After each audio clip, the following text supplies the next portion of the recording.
জয় শ্ৰীৰাম বন্ধুসকল, আজি মই আপোনালোকক গুৰু মন্ত্ৰটোৰ বিষয়ে অলপ ক'ব ওলাইছোঁ। গুৰু মন্ত্ৰটো হ'ল গুৰু ব্ৰহ্মা গুৰু বিষ্ণু গুৰুদেৱ মহেশ্বৰায়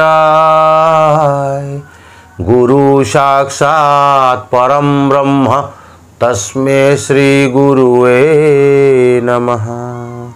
অৰ্থাৎ গুৰুৱে হ'ল সেই সৃষ্টিকৰ্তা পৰম ব্ৰহ্মা, গুৰুৱে হ'ল পালনকাৰী ভগৱান বিষ্ণু আৰু গুৰুৱে হ'ল সেই মহেশ্বৰ যিয়ে এই সৃষ্টি আৰু পালনৰ মাজৰ সংহাৰকৰ্তা হিচাপে কাম কৰি থাকে।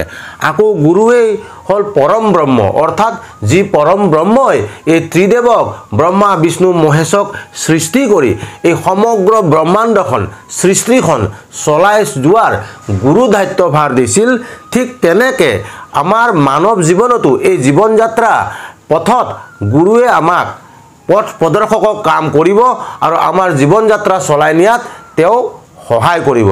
সেয়েহে এই মানৱ জীৱনত গুৰুৱে হ'ল আমাৰ পৰম নমস্য ব্যক্তি আৰু পৰম ব্ৰহ্ম সদৃশ, যি নিৰঞ্জন নিৰাকাৰ পৰম ব্ৰহ্মই যি ৰোল, গুৰুৱে আমাৰ মানৱ জীৱনত সেই ৰোল প্লে কৰে।